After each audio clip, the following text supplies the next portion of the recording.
Well, Shwmae Pawb and croeso coginio ar y hyd. Hello everyone and welcome once again to the Happy Cymru Cook Along. My name is Richard and heddiw today we are celebrating the start of, I know the weather's not quite right, but the start of British Tomato Fortnight. And if you're anything like me, I've got a pot of tomatoes growing in a sort of hanging basket and nothing is happening to them at the moment. There'll be another month or so. But apparently it's British Tomato Fortnight. So we're celebrating everything tomato today. Just as with all of the cook-alongs, now that I'm live on the Facebook page, I just quickly need to quickly go and wash my hands now that I've stopped fiddling with my my computer and stuff, and then I will be back in the room. So this is your 21-second warning. I will be back in a couple of moments to celebrate the start of British Tomato Fortnight, and we're going to be making everything sort of tomato. So we've got a tomato mozzarella caprese, we're going to be doing a tomato and onion tabbouleh, and we've also got a delicious Italian style tomato bruschetta as well. So bear with me, I'll be back in 20 seconds and I will then show you how to make these delicious items. Bear with me.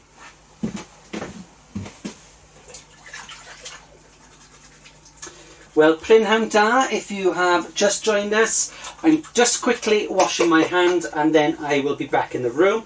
This afternoon, as you probably saw in the very brief introduction, we are celebrating British Tomato Fortnight and we're going to be creating some lovely, I promise you, they are absolutely delicious items. So I've just washed my hands and just drying them off now. That goes into the paper towel bin and a little bit of antibacterial gel on my hands, and I am back in the room. So as always with the Happy Cymru cook-alongs, I'm going to start off officially with my official part now, and then it will very quickly go downhill from there. So my official part this afternoon is Prynhawn da and croeso coginio ar y hyd. Good afternoon everybody and welcome once again to the Happy Cymru Cook Along. My name is Richard and as I've mentioned a couple of times today, we are celebrating the start of British Tomato Fortnight. Now I have been told by Derek the weatherman that the weather over the next couple of weeks is going to be more summer-like, which is great for your tomatoes, because if they're anything like the ones that I've got in a hanging basket in the greenhouse, they aren't doing anything at the moment, right? But over the next couple of weeks they will start to ripen and hopefully you'll get some fruit and you'll be able to celebrate some of these dishes. But most of the supermarkets are now stocking British grown tomatoes, which is great, okay? And we're going to do three classic sort of tomato dishes. Two of them are Italian, the other one sort of a Middle Eastern-y sort of recipe, but all three are absolutely blasses yow.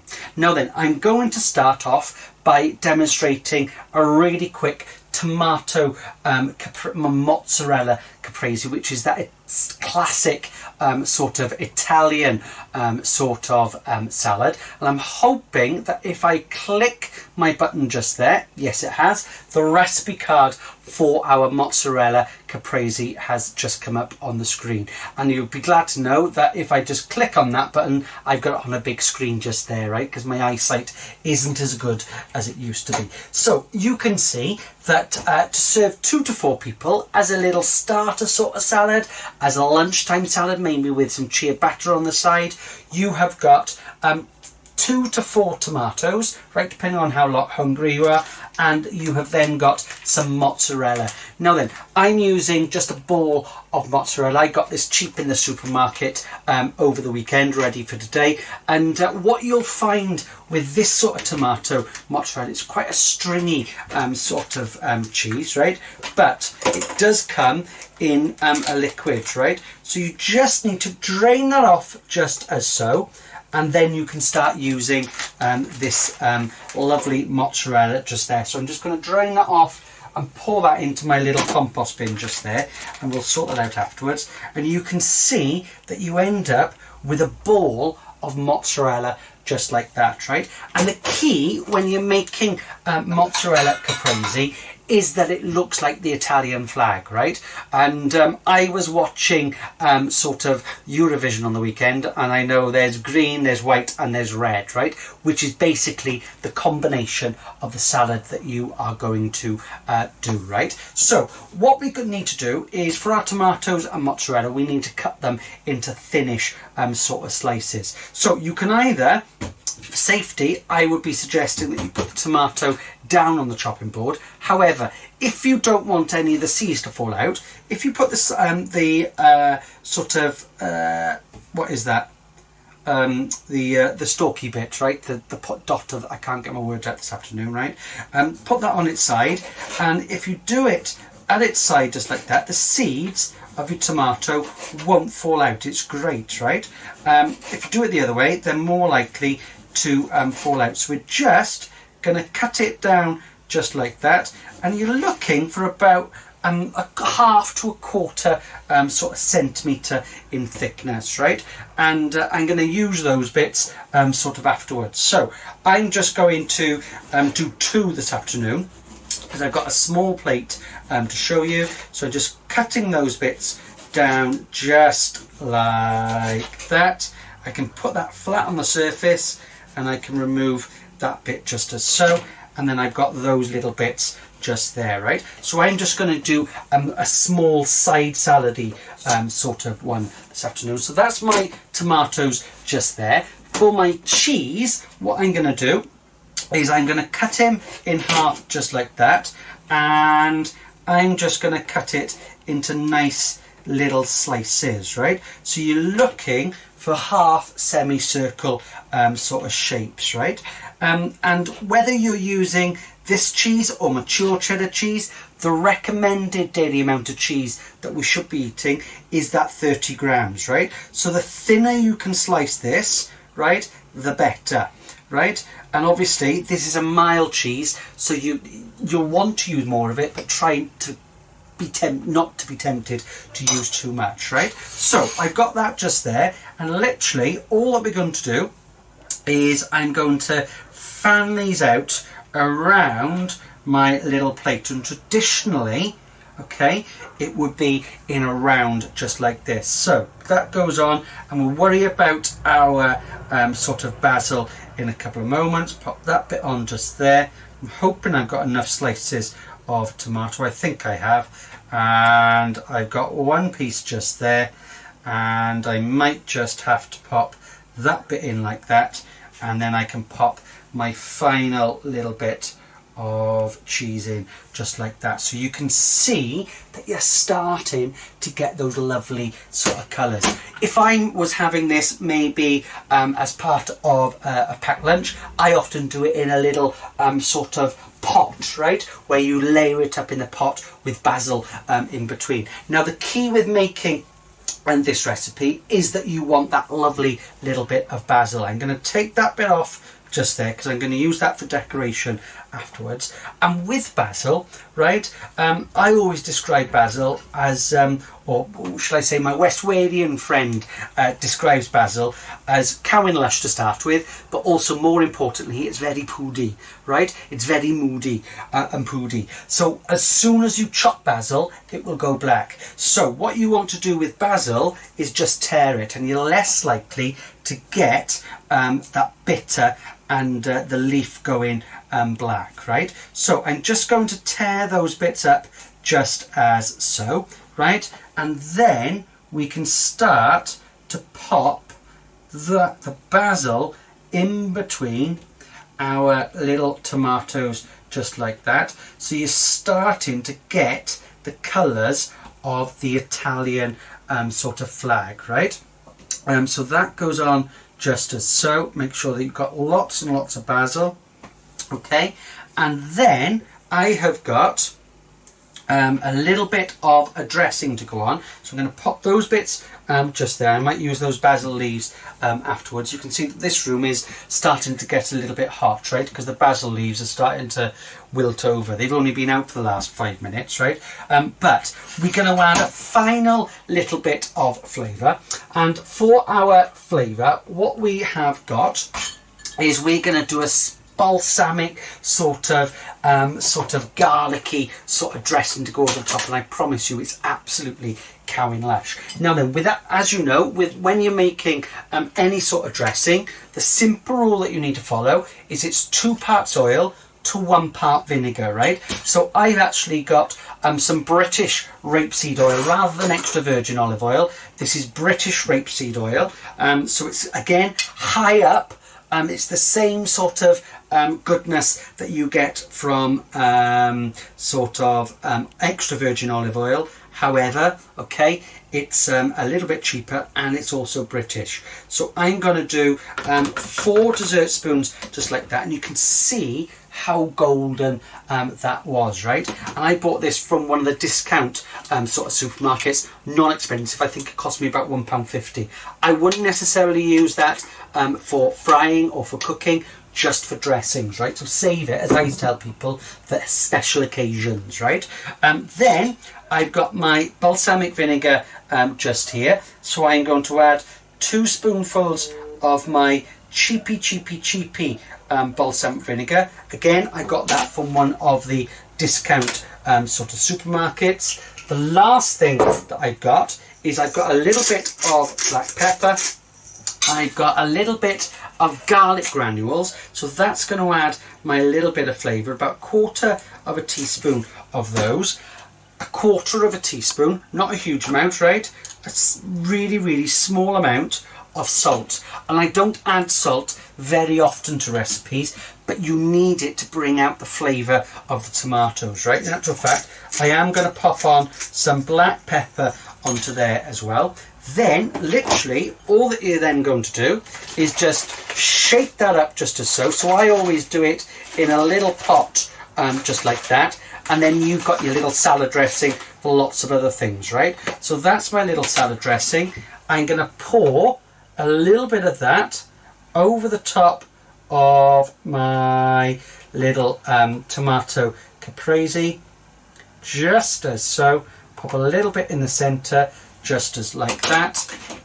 And the final thing is I've got some basil, mini basil leaves to go in the centre, and you can see that we've got our traditional mozzarella caprese, and I promise you that is absolutely blassis iawn, super tasty. So that's our first tomato sort of recipe. I'm hoping that you're able to see that just there. So let me just move those bits just over like that. I can pop that behind me, and I'm going to use those tomatoes in a recipe afterwards. I'm just going to pop that in there.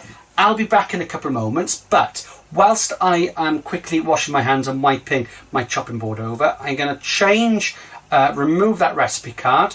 There we go. And I'm going to pop the next recipe card on. There we are. And I'll just change that over, because the next recipe that we're going to be doing, as you can see on there, is a tomato and basil bruschetta. So bear with me 1 second and I will be back. So, whilst I am cleaning down, as you know, I can't do 2 things at once, and so this might be a good opportunity to talk a little bit about the survey that the Hapi project are currently doing. If you haven't completed their online survey about the sessions that is delivering online, it will be very much appreciated if you do are able to spare a couple of moments just to complete that. If the Hapi team haven't taken the hint and haven't put the link on in the comments page, I will do it at the end of today's cook along for you as well. So that's very much appreciated from the Hapi team. So the next the one that we are going to do is we're going to do a bit of a tomato and sort of onion bruschetta, a traditional bruschetta that you would get from an Italian restaurant, or if you went out for a little snack in Italy, right? So I'm just going to go behind the menu and grab myself a little bowl, and you can see that as part of British Tomato Fortnight, the supermarkets are now selling British tomatoes, and I've just chosen this lovely sort of combination of these little cherry tomatoes. You've got these yellow tomatoes, they're vine ripened, so they smell absolutely delicious. But I always remember someone telling me, well, every tomato is vine ripened, right? Because they're all grown on a vine, right? But for some reason they do have a better flavour when they're ripened on the vine in the packet as well. That's just me though. So what we're going to do is I'm just going to I've got some sort of toasted sort of wholemeal bread just there. If you wanted to use ciabatta, you could use whatever, right? And I haven't done anything to it apart from toast it, so you're going to have that lovely little flavour. That was toasted just before today's session, so that's cooled down now, but you could easily use a hot piece of bread as well.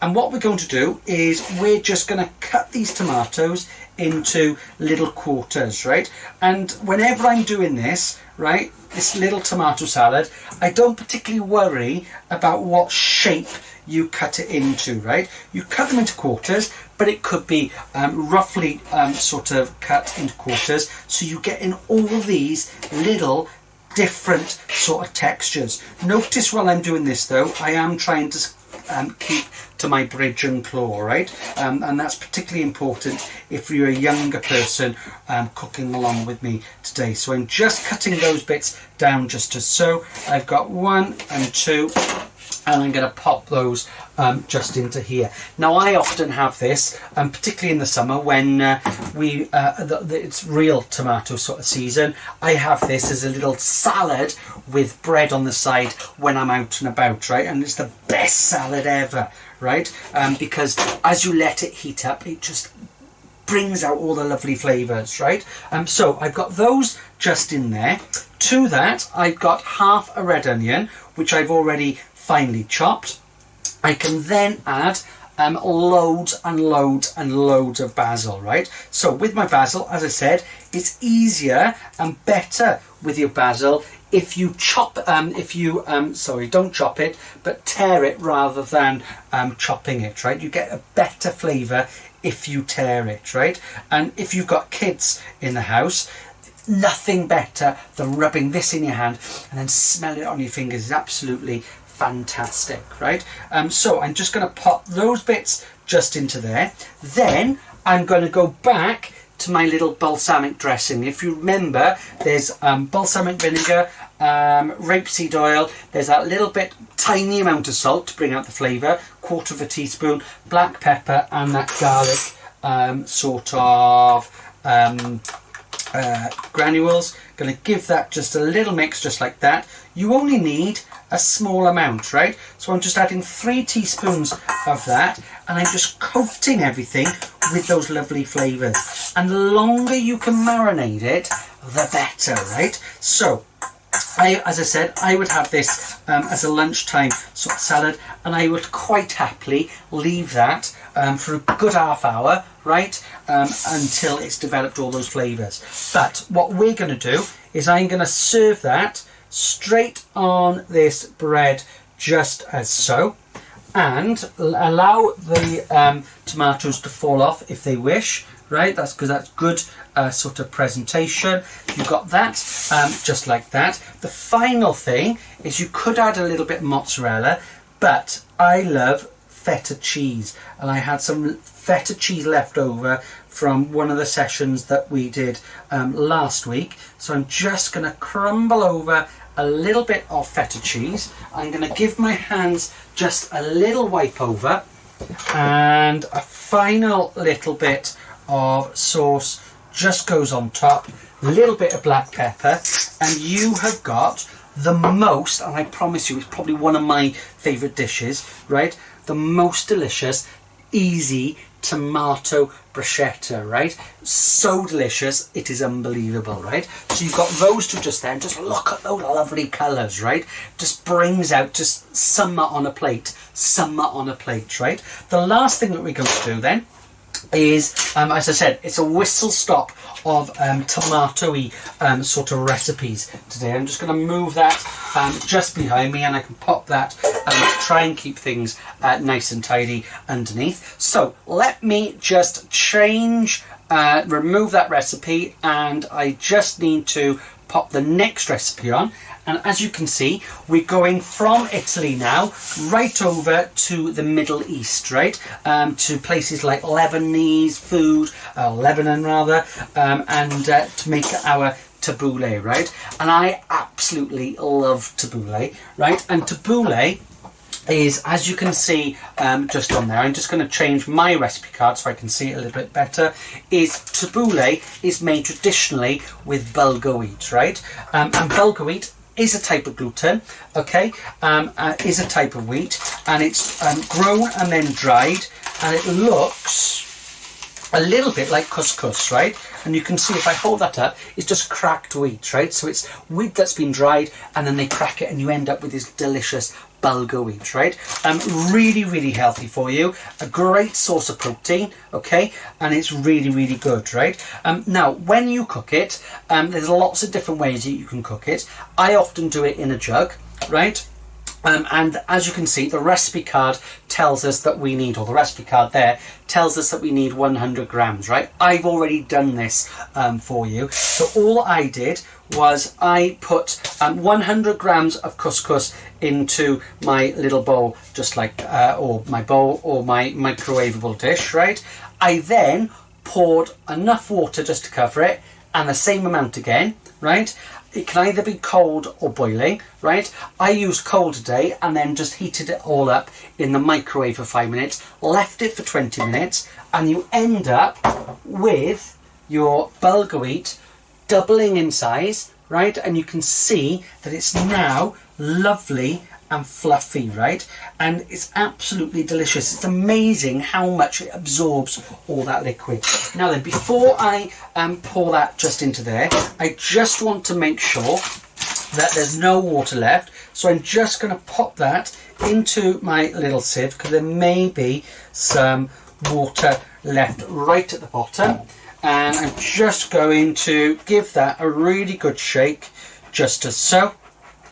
There's no more water. There we go. So I'm going to pour most of that just into there. In actual fact, I'm just going to use half for today, and I might be having half for my lunch tomorrow, right? So we've got that just there. And then tabbouleh is often made, it's quite an aromatic sort of salad, right? There's lots of herbs in there, there's lots of vegetables, and you could add whatever you want. Traditionally, it would be cucumber and also tomato and onion. But when I went into my fridge earlier, thinking, having been shopping over the weekend, thinking that I had a cucumber, there was no cucumber to be found in my fridge, right? So I'm just going to do it as tomato and sort of onion, but I promise you it's absolutely delicious, right? So I've got my chopped onion just there, and I'm just going to add all of that. That was half a sort of red onion. And then for my tomatoes, what you don't want in this is all of the seeds, right? So you need to de-seed the tomato. And the way that I de-seed a tomato, right, is I just cut it into quarters, and then very carefully, using a knife, I just cut out that bit just like that, and I'll pop that bit just into there, and then you have the rest of the seeds, and then you can either get a little spoon and scrape them out, or if I was doing this at home and no one was watching, I would just scoop out the rest of the seeds just there. So you're just left with the flesh of the tomato, and that works really well sort of in this salad, right? So literally I'm just going to pop those bits just onto there, just like that, and I'm just going to cut those into little sort of dice pieces. Imagine that I have added my cucumber, because that would give a lovely green sort of colour as well, and all of those bits can go straight into there, excuse me. So you're starting to develop all that lovely colour and all those lovely flavours. The last thing that we need to add, right, in terms of our herbs and our vegetables, is I've got some fresh herbs. So I've got some fresh mint just here, and I've got some parsley as well. All of these have been washed off beforehand. And all I'm going to do is I'm going to take off those stalky bits just there, and I'll pop those bits into there. For my mint, again, mint, you can either tear it or you can chop it, right? And I'm going to chop it today just to save a little bit of time. So take your mint leaves off just like that. A little handy hint when you buy mint and other herbs from the supermarket is to take it out of the plastic packaging if it has come in plastic, and then roll it up to keep it nice and fresh. Roll it up in a damp sort of kitchen towel, and it'll keep for an extra 3 or 4 days, right? And then you can put that kitchen towel back into the packet then as well. So for my parsley, this is curly sort of parsley. I'm only going to roughly chop it. Obviously, if you wanted to use dried parsley, that would be fine as well. It's just that this, I would normally use dried, but this was on offer in the supermarket, right? So we got that bit just there. I've then got my little mint leaves, and I'm just going to, again, roughly chop them, just as so. And you end up with this lovely smell of mint and parsley, right? So all of that is just going to go into there. If I had chance and there was some in the supermarket, I might add some chives to it. You can use whatever herbs you sort of want. In actual fact, I've got a couple of washed little spring onions just here. I'm having this for my lunch, by the way, so that's why I'm going to add these bits just here. My lunch tomorrow. So I've just got some spring onions just here. These were washed earlier because I was about to use them for a cooking session tomorrow, but I'll use the other ones. So I'm just going to pop those in just like that. And with your spring onions, I always cut up all the way to the top, and you only finish cutting at the bit that feels like an elastic band, right? So let me just pop that just into there, just as so, and all of those, whoops, can go into my little, there we go. So you've got all those lovely colours just like that, right? So let me grab myself a little sort of tablespoon, and you can see that you're getting this delicious, and I promise you this is Cowan Lush, right? So you're starting to get all those delicious colours, right? And you can get bulgur wheat from all the main supermarkets. The last thing is we're going to add a nice lemony sort of dressing, right? So I've got some lemons just here. You could add 30 mils of concentrate lemon juice, but I had these lemons lurking in the fridge. And one thing that I was meant to bring into the room earlier was a little lemon squeezer, but I've forgotten it. So if you haven't got a lemon squeezer, or you forget it like me, little fork in there, and you're just squeezing down just as so, right? I'm not a great fan, right? I'm always shouting at the television when you see chefs doing it like that, right? It just goes through me, right? So although I'm using my hand, right, I'm not allowing it to go through my fingers, right? So just like that. So that goes on just as so. And I'm going to add a little bit of the final bit of rapeseed oil. Just, I won't pour it in because I will get told off. I will pour in 1 dessert spoon just like that, and that just adds another dimension to the flavour. A little tiny amount of black pepper, a very, very small amount of salt, right? Smallest amount of salt whatsoever. Don't watch, right? It was about 1/4 teaspoon, and you can see that you end up with this delicious little salad, right? And I would quite happily have that on its own. You could have it with some bread, you could have it with some hummus on the side. Really, really, absolutely delicious. And I'm just going to pop that just into there, just as so. As I said, you could have some hummus on the side of that and serve it with some flatbreads. However, we're just serving it on its own today. I might, in actual fact, I wouldn't eat all of this at once, right? But this could be served just as so. So I'll show you how you could, in actual fact, serve it. Let me pop that just underneath. Get rid of my lemons. Get those out of the way, just there. And then the final bit is I've got a little bit of mint, a sprig of mint, just goes right in the centre, just like that. And you can see that you've got your Middle Eastern Moroccan sort of tabouleh that you could serve with little flatbreads, you could serve with hummus, you could serve with lots of different things, right? Absolutely delicious sort of recipe. Well, that brings me to the end of today's tomato extravaganza. I hope that you have enjoyed watching me make the Italian sort of mozzarella caprese, the little bruschetta, and also the Middle Eastern sort of tabouleh. Don't forget that all the recipe cards are available on the Facebook page as well as the Hapi page on the website.